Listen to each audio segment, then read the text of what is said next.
भारत माता की भारत माता की भारतीय जनता पक्षाचा भारतीय जनता पक्षाचा जय श्रीराम जय जय श्रीराम। आजच्या संवाद मेळाव्यासाठी आवर्जून उपस्थित असलेले महायुतीचे अधिकृत उमेदवार, माझे विधानसभेतील सहकारी मित्र रामभाऊ सातपुते, या शहराचे शहराध्यक्ष नरेंद्र काळे, व्यासपीठावर उपस्थित सर्व पदाधिकारी, उपस्थित सर्व कार्यकर्ता बंधू भगिनी, सुपरवारियर, बूथ प्रमुख आणि माझ्या पत्रकार मित्रांनो, खरं जे मागच्या आठवड्यात आपण संमेलन घेतलं, बूथ संमेलन घेतलं, 5-6 दिवस झाला आणि आज संवाद मेळावा घेतला। कारण त्यावेळेस आपलं मला वाटतंय उमेदवार घोषित झालेले नव्हते आणि आज आपण माननीय सातपुते साहेबांना बोलावलं। मी म्हणलं आपल्या कार्यकर्त्याबरोबर ओळख व्हावी आणि उमेदवाराची भूमिका काय आहे।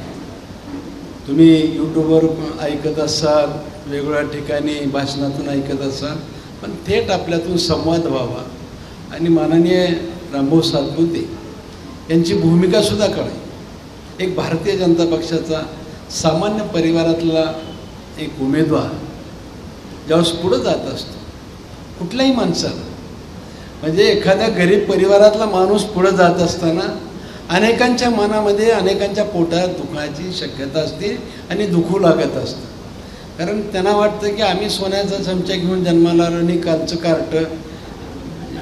कार्ट म्हणजे काही म्हणू शकतात ते, आणि हे पुढं चाललं आणि मग हे शल्य असते। मग ह्या शल्यपोटी माणूस वेगवेगळ्या प्रकारचे प्रकार करतो। म्हणजे मला आनंद वाटला की जसं त्यांच्या आईवडिलांनी ऊसतोड काम केलेलं आहे सिद्धेश्वर कारखान्यात, मी सुद्धा एक मुकदम म्हणून सिद्धेश्वर कारखान्यात काम केलं। सारखं म्हणजे एका जातीचं असल्यासारखं वाटायला लागलं मला। आणि मला असं वाटतं की आपल्या कर्तृत्वानं, नशिबानं आणि सर्वात महत्त्वाचं आमच्या पाठीशी जे आहे, रामभाऊ असतील, मी असेल किंवा अनेक कार्यकर्ते असतील, आमच्या पाठीशी असलेला भारतीय जनता पक्षाचा कार्यकर्ता खूप महत्त्वाचा आहे आणि या कार्यकर्त्यांच्या भरवशावर आम्ही पुढे जात असतो। आणि मग मला असं वाटतं की आज आपल्याबरोबर संवाद साधण्यासाठी ते आपल्याबरोबर आलेले आहेत, अनेकांनी सूचना मांडलेल्या आहेत। मला असं वाटतं की अनेक प्रश्न रोजच्या ह्याच्यासुद्धा आपले आहेत, म्हणजे मी त्याचा वाहपो करणार नाही। कारण सगळ्यात महत्त्वाचं आमच्या महादेवरावांना राग आला होता की MIDC का बंद केली म्हणून, त्यांच्या दोस्तांनी बंद केली। आणि बरोबर ना महादेवराव? हां, करू ना, ते पण करू। मला असं वाटतं अशा अनेक विषय, मतदारसंघ म्हणून मी आपल्या कार्यकर्त्याला विनंती करतो की आता नरेंद्र काळेंनी सांगितली 2014च्या अगोदरची माहिती, इतिहास आणि काय परिस्थिती होती आपल्या तालुक्याची। आपला तालुका सांगितलं 2 नद्यांनी संपन्न आहे, सुपीक जमीन आहे, आमचं सगळं चांगलं आहे। पण माझं मत आहे की आपलं सगळं जरी चांगलं असलं तर आर्थिकदृष्ट्या आपण थोडंसं कमी आहोत। आपण या जिल्ह्याच्या दृष्टीने जर विचार केला तर आर्थिकदृष्ट्या कमी आहोत आणि ते पुढच्या टप्प्यामध्ये आपल्याला करायचं आहे। मला असं वाटतं की 14चं जर आम्ही पाहिलं आणि 14च्या अगोदरचं पाहिलं, काही येतात उमेदवार छान आहेत, मला तर खूप चांगलं वाटायला लागलेलं आहे।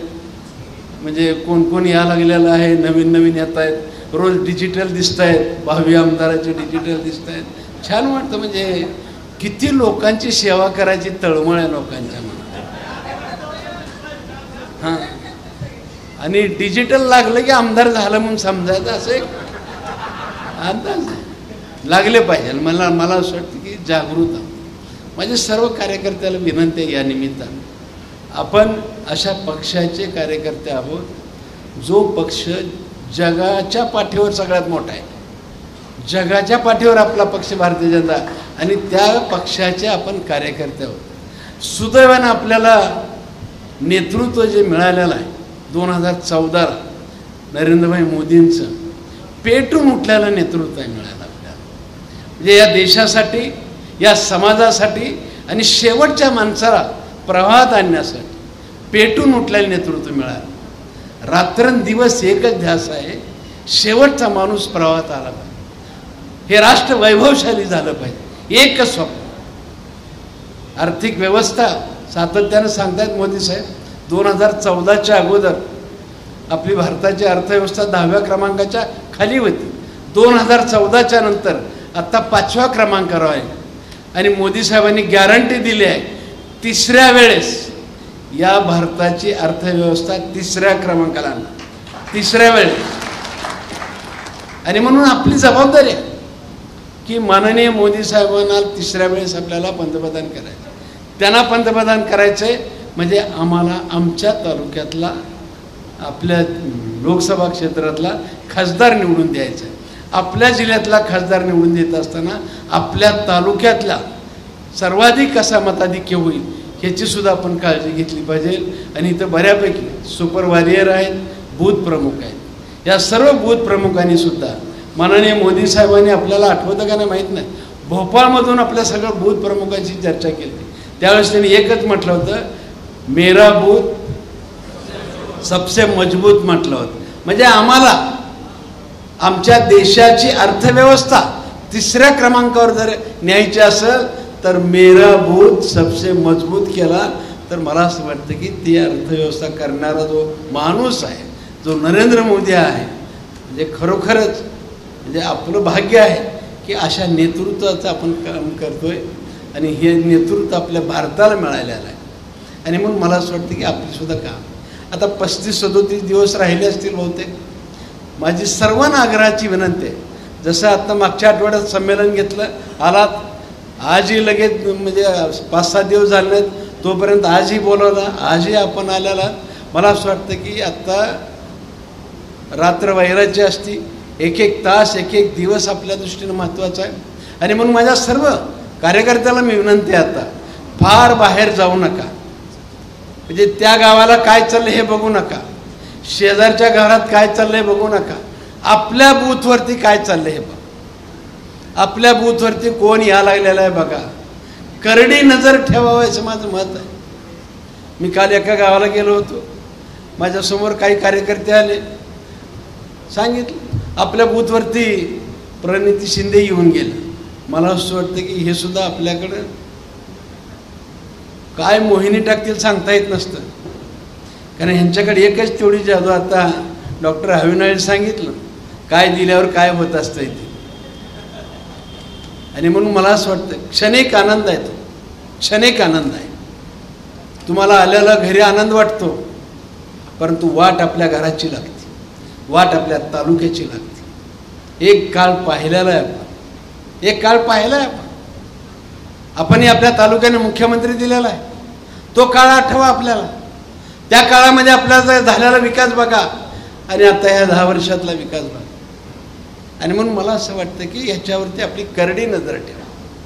माझं विनंती आहे, तुमचे मित्र असतील, मित्र असले पाहिजेत, म्हणजे सर्व मित्र असले पाहिजेत, सर्व पक्षात असले पाहिजेत. पण आत्ता जर तुमच्या घरी कोण येत असेल तर सावध राहावा.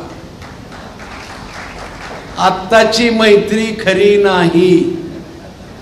आत्ताच्या तुमच्या घरी जेवण केलेलं खरं नाही. आत्ताचा जेवणाचा, चहा प्यायचा देखावा आहे, शो आहे. जर करायचं होतं, आपल्याला मी नेतृत्व दिलेलं होतं, 50 वर्ष दिलेलं आहे. आजपर्यंत आला असता तर आम्हालाही आनंद वाटला असता, आम्ही स्वीकारलं असतं, आम्ही तुमची मदत घेतली असती, सगळ्यांची घेतली असती. शेवटी माझा एकच केंद्रबिंदू आहे, माझा हा तालुका आणि माझी तालुक्यातली जनता ही मोठी व्हायला पाहिजे, आर्थिकदृष्ट्या संपन्न झाली पाहिजे. आज माझा हा तालुका शैक्षणिकदृष्ट्या प्रचंड मागासलेला आहे, प्रचंड मागासलेला. आम्हाला तुमचा नक्की फायदा झाला असता, पण नाही. तुमच्या मनात ते नाही, तुमच्या मनात एकच आहे, ह्याच्या घरी जायचं, त्याला आपलंसं करायचं, निवडून आलं नमस्कार. तुमचं आमचं काही नातं नाही. मला असं वाटतं ह्याच्यापासून सावध राहा. एक एक मत महत्वाचा मित्रांनो आपल्या दृष्टीने. आणि माझ्या प्रत्येक बूथ प्रमुखाला आणि सुपरवायझरला आग्रहाची विनंती आहे, आपल्या तिन्ही बूथवरती 4 बूथवरती, या तिन्ही 4ही बूथवरती बारकाईने नजर ठेवा. आपल्याला जे दिलेलं काम आहे आता, म्हणजे आता आपल्याला सातत्यानं काम दिलं गेलं होतं. सुपरवायझर असेल, बूथ प्रमुख असेल, समिती असेल आणि पन्ना प्रमुख असेल, ह्या ज्या गोष्टी आपल्याला दिलेल्या आहेत त्या आता कटाक्षानं काम केलं पाहिजे. आता त्याच्यात परत आपल्याला सांगितलेलं आहे, आपल्याला युवा वर्ग वाढवायला सांगितलं आहे, महिला वर्ग वाढवायला सांगितलेला आहे, सामाजिक स्तरातील काही चांगली सामाजिक स्तर म्हणून जी मान्यवर आहेत त्यांना जवळ करायला सांगितलेलं आहे. नवीन मतदार आहेत त्या नवीन मतदाराला जवळ करायला सांगितलेलं आहे. त्यांच्याबरोबर संवाद साधायचा आहे.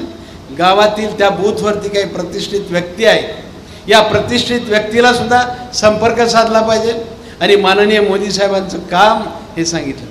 आपल्याला सगळ्यात महत्त्वाचं सांगितलं आहे लाभार्थ्याचं संपर्क. म्हणजे आपल्याला नम्रपणाने विनंती आहे, हे एवढे 30-35 दिवस सुद्धा आहेत. आता हे 35 दिवस आपण काम चांगलं केलं तर पुढचं भारताचं, महाराष्ट्राचं, सोलापूरचं आणि आपल्या दक्षिण तालुक्याचं भवितव्य उज्ज्वल आहे. आणि म्हणून 35 दिवस आपण लाभार्थी जे आहेत या लाभार्थ्याला भेटायचा प्रयत्न करा. आणि लाभार्थ्याला सांगा की हा लाभ तुला कशामुळं, हा उज्ज्वला गॅस कशामुळे मिळाला, कुणामुळे मिळाला हे सांगितलं. 5 किलो धान्य कोरोना काळातलं आजही चालू आहे, ते धान्य कुणामुळे मिळालं. अनेक स्वस्त धान्य दुकानदार हे कोणी दिले म्हणून सांगतात, याची जरा जाणीव ठेवा. माननीय मोदी साहेबांमुळे ह्या गरीब लोकांना धान्य मिळायला लागलेलं आहे. श्रेय मात्र मला असं वाटतं की हे दुकानदार घ्यायला. आणि म्हणून लाभार्थीला भेटा, तुम्ही ज्याला घरकुल मिळालं त्याला भेटा. सुदैवानं मोदी साहेबांनी ठरवले हर घर नळ ठरवलेलं आहे. आज नळाच्या योजना सुद्धा खूप मोठ्या प्रमाणात चालू आहेत. प्रत्येक गावात नळ योजनेचे काम चालू आहे. मला असं वाटतं हे सुद्धा आता आपण सांगण्याची गरज आहे. मध्यंतरीच्या काळामध्ये अनेक जण सांगतात शेतकऱ्याच्या बाबतीत काय झाले. आपण शेतकरी बांधव जरा आठवा झाला. शेतकरी बांधवांना सुद्धा माझी आग्रहाची विनंती आहे, जसं की आता 6,000 रुपये वर्षाला सुरू आहे, दर 4 महिन्याला 2,000 रुपये केंद्र सरकार देते आणि राज्य सरकार 2,000 रुपये देते, म्हणजे दोघांचे मिळून 12,000 रुपये होतात. याचबरोबर आपल्याला आठवत असेल मागचे दिवस शेतकरी बांधवाला मी काय, कारण इथे शहरी भाग बी आहे आणि ग्रामीण भाग पण आहे. ग्रामीण भागातल्या शेतकऱ्याला माझे नम्रपणाने विचारायचं आहे, मागील काळामध्ये इथेनॉल, अटलजीच्या काळामध्ये इथेनॉलचा निर्णय झाला होता, इथेनॉल पेट्रोलमध्ये मिसळायचं. पण दुर्भाग्यानं अटलजीचं सरकार गेलं आणि मधल्या काळामध्ये 10 वर्षामध्ये सरकार काँग्रेसचं आलं आणि हे इथेनॉल मिसळायचं बंद केलं. साखरेचे भाव खाली आले. साखरेचे भाव खाली आले की स्वाभाविकपणे शेतकऱ्यावरती अन्याय होत होता.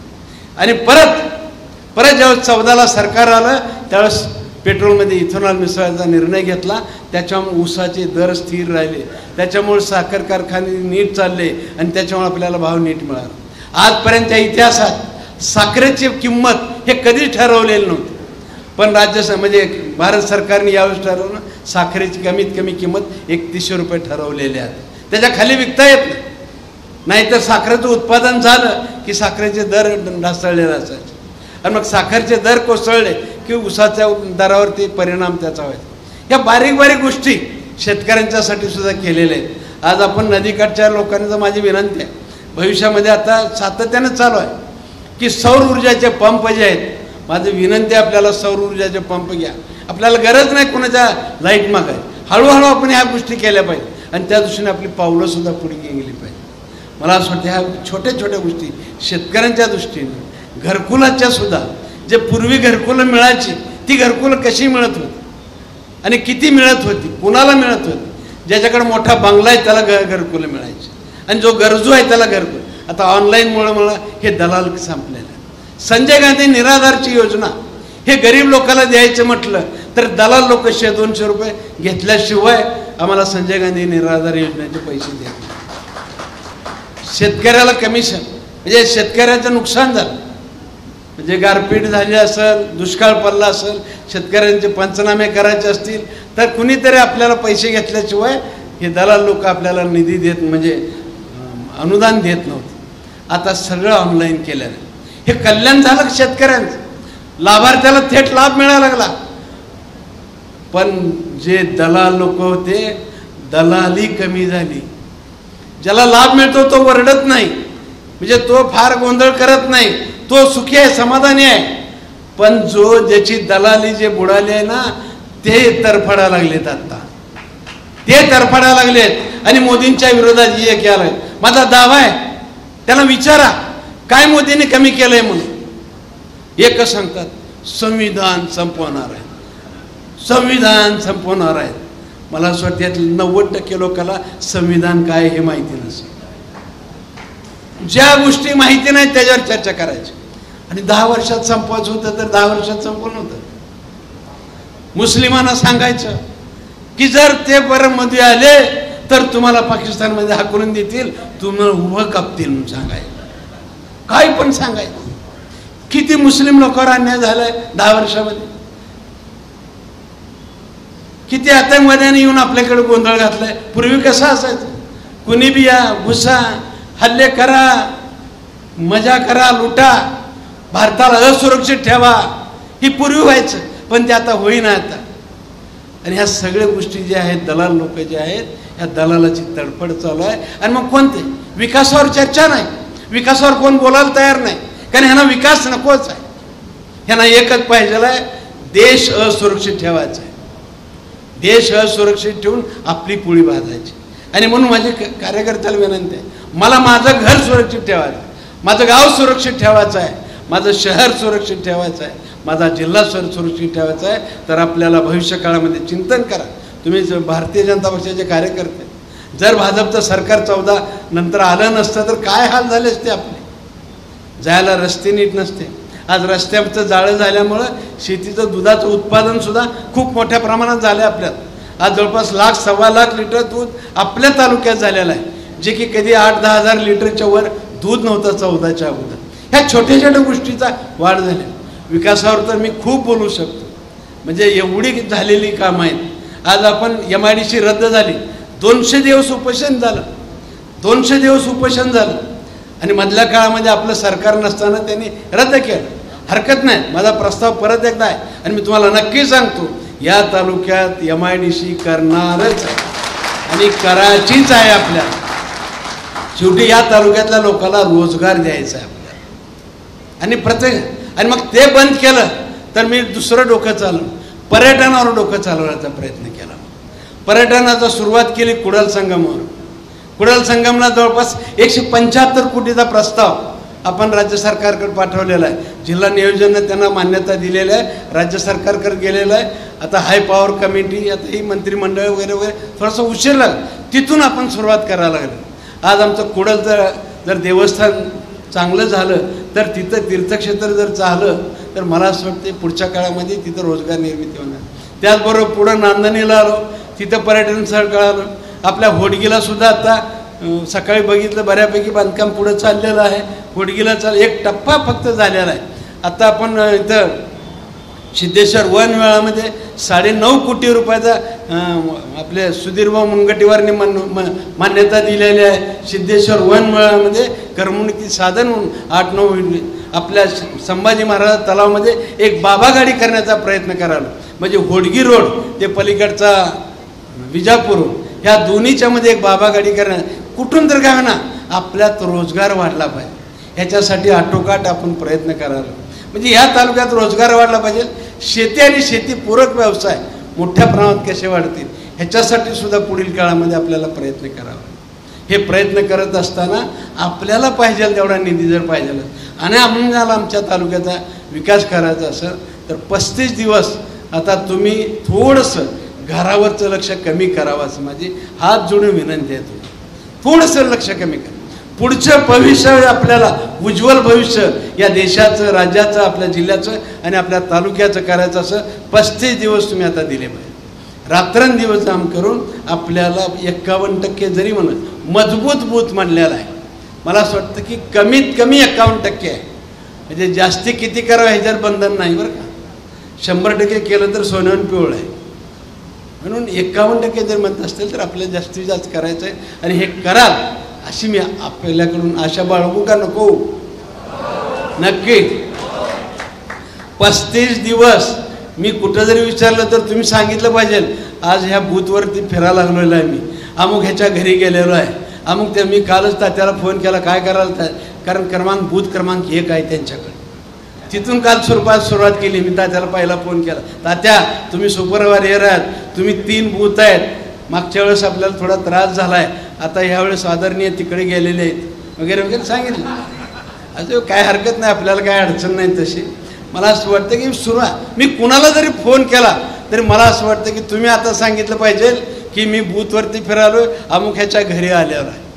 एक माणूस जोडायचा प्रयत्न करा. शेवटी मतदान हे माणसंच करणार आहे, त्यांच्यासारखं बोगस मतदान आपल्याला करायचं नाही.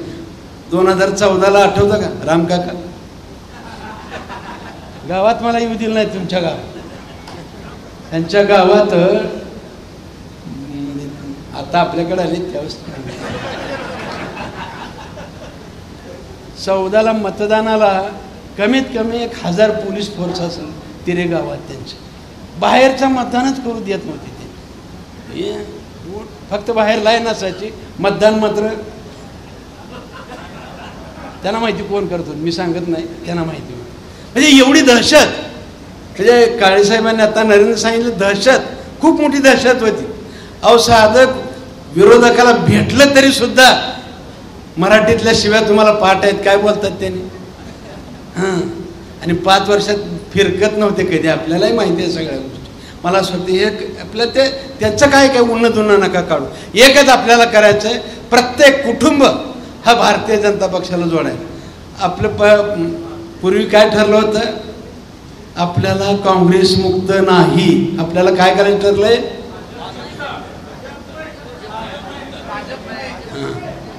आपल्याला निगेटिव्ह चर्चा करायची नाही, आपल्याला भाजपमय तालुका करायचा आहे.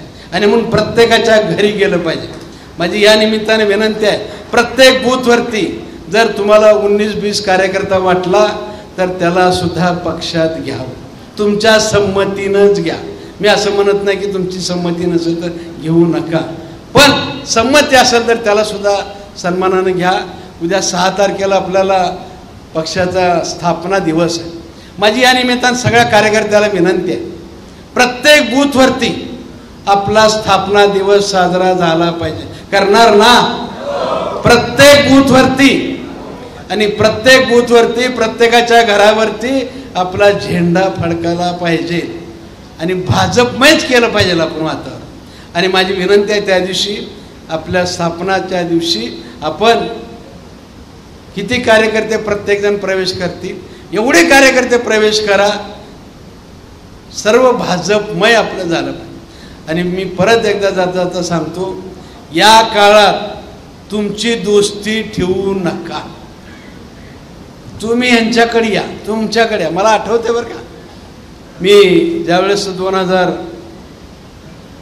मला वाटतं 4च्या नंतर मी काही उपोषणकर्त्याला भेटायला जात होतो. उपोषणला बसले होते, आठवतं का नाही माहीत नाही कोणाला अजून ना. उपोषणला काही लोक बसली होते की आमचे नेते सोलापूर सोडलंय म्हणून, सोलापूरला यायचं बंद केलंय. मी म्हणलं उपोषण करू नका, ते मोठे नेते आहेत, ते छोट्या गावात कशाला करता. तर या माझ्या पत्रकार मित्रांनी बातमी लिहिली, सुभाष देशमुख काँग्रेसच्या वाटेवर. त्यावेळेस बातमी, कारण आपण लहान असतो ना त्यावेळेस, असंच असतं. म्हणजे अन्याय होतो तो लहानावरच होत असतो, अन्याय होतो तो गरिबावरच होत असतो. आणि मग आता काय होतंय, आता मी कुठे बी जाऊ द्या, आता उलटी भाषा असते. बहुतेक सुभाष देशमुख त्यांना बहुतेक भाजपमध्ये घ्यायला लागले. आत्ताची भाषा बदलली आता. आणि म्हणून मला असं वाटतंय, आत्ताची दोस्ती तुमची, तुम्ही गावात कसा त्याच्यावरती अवलंबून आहे. तुम्ही जर दुबळे असाल तर हे पेपरवाले लिहिणार बहुतेक भाजपचा कार्यकर्ता अमुक अमुक वाटेवरती. तुम्ही दुबळे राहू नका, तुम्ही सक्षम व्हा. आणि सक्षम झालात, त्यांना आला की सगळे मध्ये कार्यकर्ते भाजपमध्ये यायला लागले, अशी चर्चा होत असते. आणि म्हणून तुम्हाला माझी विनंती आहे, 6 एप्रिल जो स्थापना दिवस आहे त्या दिवशी आपण जास्तीत जास्त प्रवेश करू. आपण भारतीय जनता पक्ष वातावरण निर्मिती करू, इतकं छान वातावरण निर्मिती करू. मला असं वाटतं की आत्ता आपण जे कमळ चिन्ह काढायचं होतं त्याच्यावर आता फार चर्चा करू नका, कारण खूप माझा आणि त्यांचा खूप वादग्रस्त विषय झाला. माझ्या घरावरचे कमळसुद्धा त्यांनी मला पुसून टाकायला लावलं. मी संमती दिली, सगळं दिलं, पण त्याच्यात आता त्याच्या वादात न जाता पण आपल्याला 6 एप्रिलचा मात्र छान कार्यक्रम करू. आणि आपल्या सर्वांच्या वतीनं आदरणीय माझे विधानसभेतले आत्ताचे सदस्य, आत्ताचे म्हणतोय, पुढं माझ्यावर ठेवायचं का पुढं पाठवायचं? लोकसभेमध्ये म्हणा, लोकसभेमध्ये पाठवायचं आहे. तर काय शब्द द्यायचा आपण आपल्या तालुक्याच्या वतीनं, विधानसभा क्षेत्राच्या वतीनं? 6 विधानसभा क्षेत्र आहेत. हे आमचे हिरापुरे काका वय वर्ष 80 असेल, पण वय वर्ष 18 सारखं वागतात बघा. वय वर्ष 18 सारखं.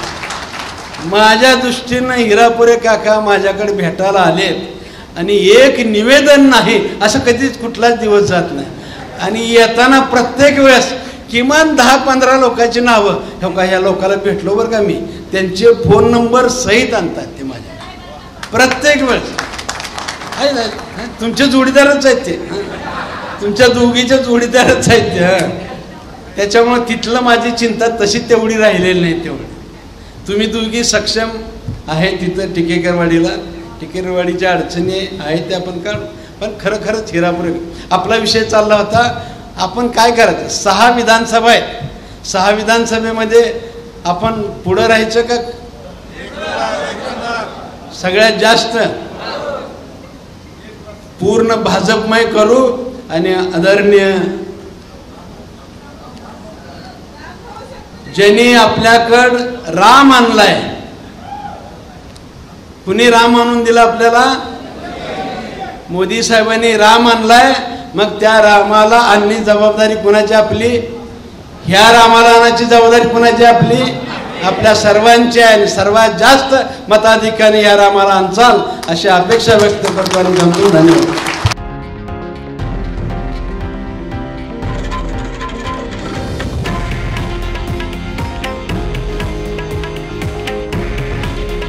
हे आहे देशातील नंबर 1 न्यूज नेटवर्क आणि आपण पाहत आहात TV9 मराठी.